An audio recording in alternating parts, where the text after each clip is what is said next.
హృదయంలో ఉన్నటువంటి అవిశ్వాసాన్ని పక్కన పెట్టండి, సందేహాన్ని పక్కన పెట్టండి. ఇది నా జీవితంలో ఎందుకు జరుగుతుంది అని మీరు సందేహపడద్దు. అప్పులు తీసేయగలిగిన దేవుడు అండి మన దేవుడు. మీరు నమ్మండి. ఒక బేద విధవరాల దగ్గరికి ఏలియా ప్రవక్త వెళ్ళినప్పుడు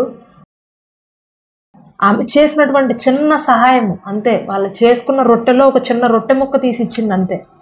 కరువు కాలంలో ఆమె మాత్రమే కాదు, ప్రవక్తను కూడా పోషించగలిగినటువంటి స్థితి ఇచ్చాడు ఆమెకు. మీరు చేసే చిన్న మంచి కార్యము అది ఎక్కడికి ఊరికే పోదది. మీరు చేసే మేలులు ఏవైతే ఉన్నాయో దేవుని నామంలో అది ఊరికే పోదు. దేవుని కొరకు మీరు ఒక వ్యక్తి పైన ప్రేమ చూపించినప్పుడు, దేవుని కొరకు ఒక వ్యక్తి పైన మీరు ఒక సత్క్రియ మీరు చేసినప్పుడు దేవుడు మర్చిపోయే దేవుడు కాదండి. మీరు కష్టంలో ఉన్నప్పుడు దేవుడు మిమ్మల్ని ఆదుకుంటాడు. మీరు ఆ సమయంలో అనుకోవచ్చు, ఇది నా జీవితంలో ఏం జరగలేదే, నేను ఎంత చేస్తున్నాను వీళ్ళ కోసం, నాకేం రావట్లేదే ప్రతిఫలం అని. ప్రభు అంటున్నారు, బీదలకు కనికరించేవాడు యెహోవాకు అప్పిచ్చేవాడు అంట. ఆపత్కాలం ముందు ఆ వ్యక్తిని రోగశైపైనా నేను ఆదుకుంటాను అని దేవుని వాక్యం రాయబడింది. ఈరోజు మీరు ఏదైతే మంచి కార్యాలు చేస్తున్నారో దేవుడి నామంలో అది దేవుడు మర్చిపోవట్లేదు. దేవుడు ప్రతిదీ భద్రపరుచుకుంటున్నాడు. దేవుడు ప్రతిదీ లిఖించుకుంటున్నాడు. మీరు సందేహపడకుండా విశ్వాసంతో ఈరోజు ఒప్పుకున్నట్లయితే ప్రభువు నా సమస్యను తీసివేయగలిగినటువంటి దేవుడు, ఆయనకు సమస్తము సాధ్యమే.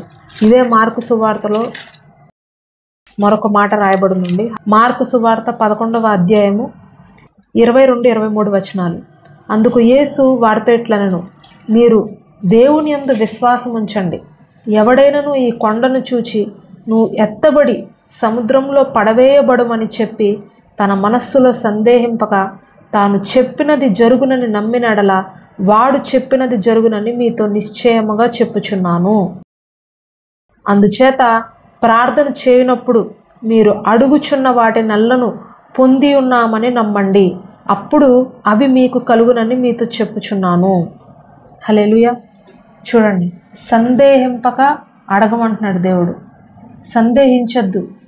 మనసులో సందేహించి పైకి విశ్వాసంతో మాట్లాడడం వల్ల ఉపయోగం లేదు. మనసులో సందేహం అనేది మీకు ఉండకూడదు. నిస్సందేహంగా ప్రభువుని అడగాలి.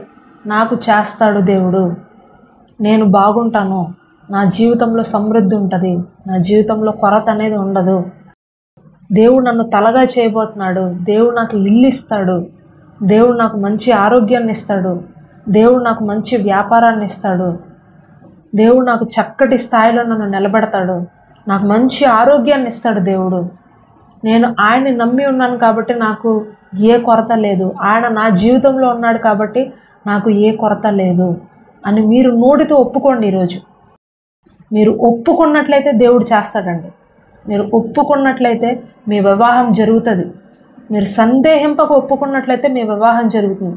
మీరు సందేహింపక ఒప్పుకున్నట్లయితే మీకు గర్భఫలాలు తెరవబడతాయి. మీరు సందేహింపక ఒప్పుకున్నట్లయితే మీ జీవితంలో ఆగిపోయిన ప్రతి ఆశీర్వాదాన్ని తిరిగి మరలా దేవుడు ఆయన నామంలో ఆయన మహిమాకార్థకంగా ఓపెన్ చేస్తాడు. హల్లెలూయా. ఆయన తెరుస్తాడు. కొన్ని అపవాది శక్తులు మీ జీవితంలో ఏం చేస్తాయి, అవి బంధించి మూసివేసేయండి.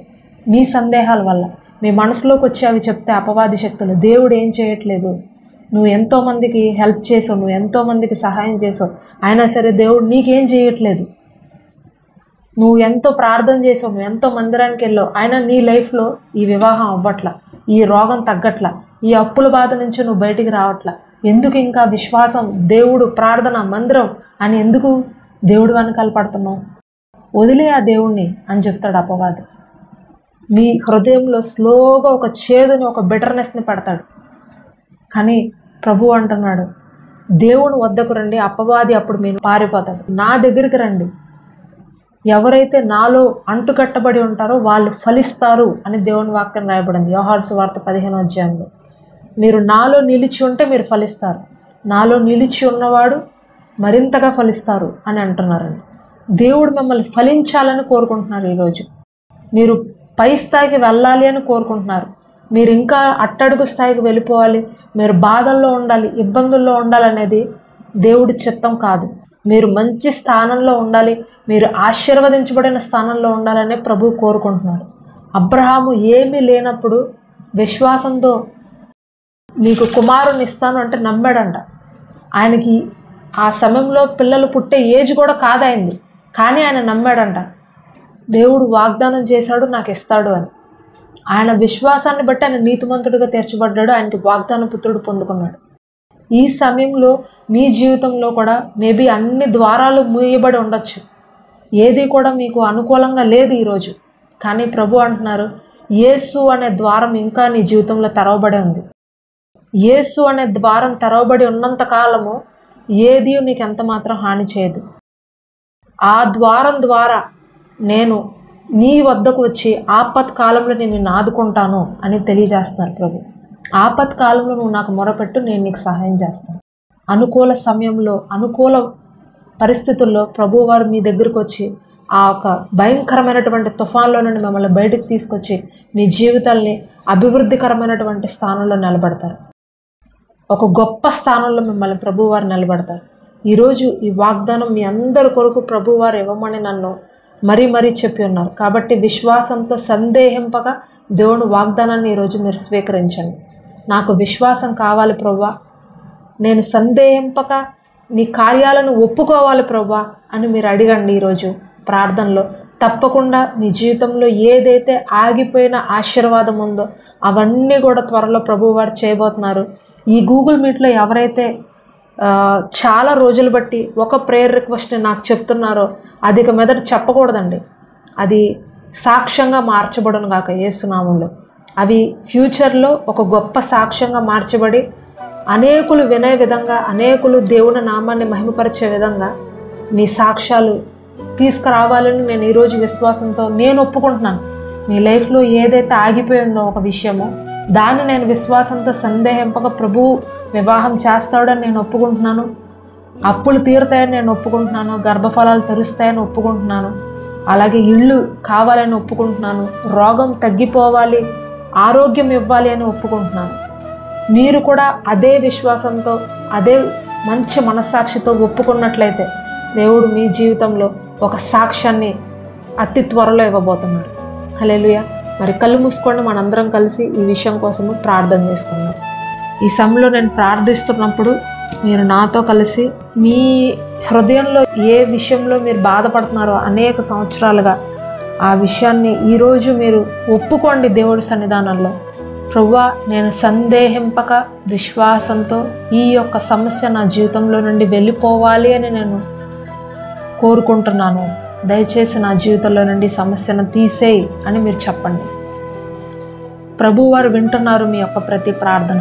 ప్రభువారు చూస్తున్నారు మీ యొక్క బాధను, మీ కన్నీటిని. ఆయన మిమ్మల్ని మర్చిపోయే దేవుడు కాదు, ఆయన మిమ్మల్ని విడిచిపెట్టే దేవుడు కాదు. తుఫానులో తన శిష్యులు మునిగిపోతున్నప్పుడు దేవుడు వాళ్ళ చేయి విడిచిపెట్టలేదు. తుఫానులో ఆ ఓడ మునిగిపోకుండా దేవుడు ఆ ఓడని పైకి లేవనెత్తిన దేవుడు మన ప్రభు అయిన యేసుక్రీస్తు వారు. మరణించినా సరే వాళ్ళని పాడిపై నుంచి దేవుడు లేపాడు. మరణించినా సరే, కుళ్ళు కంపు కొట్టినా సరే సమాధిలో నుండి ప్రభు బయటకు తీసుకొచ్చాడు. కుష్ఠరోగులుగా ఉన్న వారిని దేవుడు బాగు చేసి పసిపిల్లల వంటి దేహంగా చేశాడు. 7 దెయ్యాలు పట్టినటువంటి స్త్రీలను తిరిగి బాగు చేసి ఆయన శిష్యులుగా మార్చుకున్నాడు. దేనికి పనికిరానటువంటి చేపలు పట్టే చేపల జాలర్లని మనుషుల పట్టు ఆత్మల జాలరుగా ఆయన చేశాడు. గొప్ప హతసాక్షులుగా మార్చాడు. దేనికి పనికిరానటువంటి వారిని ఆయన సింహాసనాలను ఎక్కించి అనేకుల ద్వారా కొనియాడింపబడే విధంగా చేశాడు. మరి నీ జీవితంలో, నా జీవితంలో ఎందుకు చేయలేడు? ఎందుకు మన జీవితాల్లో సమస్యల నుంచి మనల్ని విడుదల ఇవ్వలేడు? అడగండి ప్రభువుని. ఈరోజు అడగండి ప్రభువుని. సందేహింపక ప్రభువుని అడగండి. సందేహింపక ప్రభువుని అడగండి. ప్రభువా, ఈ అనారోగ్యం నుంచి నన్ను విడిపించు ప్రభువా. ఈ బాధ వల్ల నేను సరిగా ప్రార్థన చేయలేకపోతున్నాను, సరిగా నీతో సహవాసం చేయలేకపోతున్నాను, సరిగా నేను నీతో మాట్లాడలేకపోతున్నాను. నా జీవితంలో నేను ఎక్కడికి ముందుకు సాగలేకపోతున్నాను. ఏదియో ఎంత మాత్రమో నాకు హాని చేయనేరదు అని నువ్వు వాగ్దానం చేసావు. అతడు నన్ను ప్రేమించున్నాడు కాబట్టి నేను అతన్ని తృప్తిపరుస్తాను, దీర్ఘాయువుతో అతను నింపుతాను అని నువ్వు వాగ్దానం చేసావు కదా ప్రభువా. నా జీవితంలో ఆ వాగ్దానాన్ని నువ్వు నెరవేర్చు. నా జీవితంలో నువ్వు ఆ వాగ్దానాన్ని నెరవేర్చు. ఏ తెగులు నా గుడారానికి సమీపించదు అని నువ్వు వాగ్దానం చేసావు. ఆ వాగ్దానం నా జీవితంలో నువ్వు నెరవేర్చు. విశ్వాసంతో సందేహింపక ఒప్పుకుంటే కొండలను కూడా తీసి ఎత్తి పారవేసి సముద్రంలో వేయగలిగినటువంటి శక్తిని ఇస్తాను అని చెప్పావు కదా. మరి ప్రార్థనలో ఎవరైతే ఇది నిలవబడి అడుగుతారో వాడు నిశ్చయంగా అది పొందుకుంటాడు అని నువ్వు వాగ్దానం చేసావు కదా. నేను ఈరోజు నా కొండలాంటి సమస్యను ఎత్తి సముద్రంలో పడేస్తాను ప్రభా యేసు నామంలో. నా అనారోగ్యాన్ని సముద్రంలో పడవేస్తున్నాను యేసు నామంలో. వివాహం జరగట్లేదు అనే నిందని యేసు నామంలో ఎత్తి పడేస్తున్నాను. అప్పులు అనే ఒక భయంకరమైనటువంటి సమస్యను ఎత్తి సముద్రంలో విసురుకొడుతున్నాను ప్రభా యేసు నామంలో. ఇకపైన మా ఇళ్లలో ఈ యొక్క బాధలు ఉండకుండునుగాక. అప్పుల సమస్య మా ఇంటి నుండి వెళ్ళిపో యేసు నామంలో. వివాహం కావట్లేదు, వివాహం జరగట్లేదు అనే ఈ నింద మా గృహంలో నుండి, నా జీవితంలో నుండి బయటికి పో యేసు నామంలో. నాకు చక్కటి వివాహం జరగబోతుంది, నాకు చక్కటి భాగస్వామి నా జీవితంలోకి వస్తాడు అని మీరు విశ్వాసంతో ఒప్పుకోండి. సందేహింపక ఒప్పుకోండి. అది జరిగింది అని మీరు చూస్తూ ఒప్పుకోండి. మీ జీవితంలో ఏదైతే జరగట్లేదు అని ఎంతకాలం అది చూస్తూ ప్రార్థన చేశారో అది కాదు, జరిగింది అని చూస్తూ ప్రార్థన చేయండి. ఇప్పుడు ఏదైతే మీ లైఫ్లో కావాలని అనుకుంటున్నారో అది జరిగిపోయినట్లుగా భావించి మీరు ప్రార్థన చేయండి. ఈ సమయంలో ప్రభు మీ యొక్క భారాలను చూస్తున్నారు. ఇల్లు కావాలి అని మీరు అడుగుతున్నారు. ఇల్లు పొందుకున్నట్లుగా మీరు చూస్తూ ప్రార్థన చేయండి. ఇల్లు పొందుకున్నట్టు, అందులో మీరు సంతోషంగా నివసిస్తున్నట్టు చూస్తూ ప్రార్థన చేయండి. అప్పులు తీరిపోయినట్టు, మీరు సంతోషంగా మీ కష్టార్జితాన్ని అనుభవిస్తున్నట్టు, మీరు సమృద్ధిలోకి వెళ్తున్నట్టు చూస్తూ ప్రార్థన చేయండి. సందేహింపక అడిగిన వాళ్ళని దేవుడు ఆశీర్వదించే దేవుడు అండి. ఆశీర్వదించే దేవుడు. దేవుడు చేయి విడిచిపెట్టే దేవుడు కాదు. దయచేసి ప్రభువుని నమ్మండి. ప్రభువుకి సమస్తం సాధ్యమే. ఆయనకు మన సమస్యలే కాదు. ఆయనకి ఇవన్నీ ఒక చిన్న చుక్క వంటివి. ఆయన ఒక్క సెకండ్లో దీన్ని తీసేయగలడు నీ జీవితంలో నుండి. ఏ రోగము నీకు ఎంత మాత్రము హాని చేయదు. ఏ బాధ నీ నుంచి ప్రభువుని దూరం చేయదు. ఈ సమయంలో ఒప్పుకో. ఆ రోగం నా నుండి వెళ్ళిపోవాలని నువ్వు కోరుకో. ఏ వంశ పారపర్యమైనటువంటి శాపము నీ పైన ఏలుబడి చేయదు ఇక మీదట. ప్రతి శాపమును, ప్రతి పాపమును యేసుక్రీస్తు ప్రభు వారు ఆనాడే సిలువలో కొట్టివేశాడు. నీ పైన ఏ శాపము, పాపము ఏలుబడి చేయడానికి దేవుడు అవకాశం ఇవ్వట్లేదు. కాబట్టి సంతోషంగా ఉండు, సమాధానంగా ఉండు. దేవుని సమ్ముఖంలో దేవుడిచ్చు ఆనందాన్ని, దేవుడిచ్చు ఆరోగ్యాన్ని ఈ రాత్రి నువ్వు పొందుకో. తండ్రి, గొప్ప దేవ, సైన్యములకు అధిపతిగు తండ్రి, ఇదిగో నీ ప్రియబిడ్డలందరినీ నీ చేతులకు అప్పగించుకుంటున్నారు. ఒక్కొక్కరు ఒక్కొక్క సమస్యతో, ఒక్కొక్క వేదంతో ఈ రాత్రి నీ దగ్గరకు వచ్చారు ప్రభా. వీళ్ళందరినీ నువ్వు జ్ఞాపకం చేసుకో తండ్రి. వీళ్ళందరినీ జ్ఞాపకం చేసుకో. ఎన్నో రోజులుగా, ఎన్నో నెలలుగా, సంవత్సరాలుగా ఒక సమస్య కోసం, ఒక భారమైనటువంటి సమస్య కోసం వీళ్ళు ప్రార్థిస్తున్నారు. వీరి జీవితంలో ఒక తుఫాను వల్లే అది వీళ్ళని వెంబడిస్తుంది, వీళ్ళని అది ముంచివేస్తుంది ప్రభా. తండ్రి, మరి ఈ రాత్రే వాళ్ళని లేవనెత్తు ప్రభా. వీరి జీవితంలో ఏ తుఫాన్ అయితే చెలరేగిందో దాన్ని యేసు నామములో వెళ్ళగొట్టుచున్నాం తండ్రి, వెళ్ళగొట్టుచున్నాము. ఈ రాత్రి గొప్ప నిరీక్షణ, సమాధానం వీరికి దయచేయండి. సందేహింపక విశ్వాసంతో ఒప్పుకున్నప్పుడు దాన్ని నువ్వు పొందుకుంటావు అని నువ్వు వాగ్దానం చేస్తున్నావు. ఈ రాత్రి మేము పొందుకున్నాము అనే విశ్వాసంతో నీ దగ్గర చెప్తున్నాం ప్రభా. మేము పొందుకున్నాం. Yes Lord, we received Lord, we receive. తండ్రి, క్రీస్తు నామంలో మేము సమస్తాన్ని పొందుకున్నాం ప్రభా. సమస్తంలో పొందుకున్నాం. ఇకపైన మేము నీ నామంలో సాక్ష్యములు చెప్పుదుము గాక, నీ నామంలో సాక్ష్యములు చెప్పుదుము గాక, నీ నామాన్ని మహిమపరచుదుము గాక. ఇక్కడున్న నీ ప్రియబడ్డలందరినీ మంచి సాక్షులుగా నువ్వు మారుస్తున్నందుకు నీకు స్తోత్రాలు.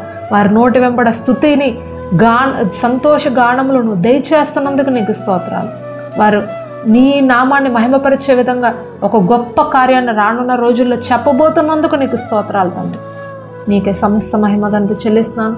మరి ఈ పరిచర్యను కూడా మీరు ఆశీర్వదించండి. మరి మా జీవితంలో కూడా ఒక గొప్ప సాక్ష్యాన్ని, ఒక గొప్ప నిరీక్షణ మీరు దయచేస్తున్నందుకు నీకు స్తుతులు, స్తోత్రాలు చెల్లించుకుంటూ మా ప్రార్థనలన్నీ విని మాకు జవాబునిచ్చినందుకు నీకు కృతజ్ఞతలు చెప్తూ చిన్న ప్రార్థన యేసుక్రీస్తు వారి అతి పరిశుద్ధ నామంలో అడిగి వేడుకొంచున్నాను పరమ తండ్రి. ఆమేన్.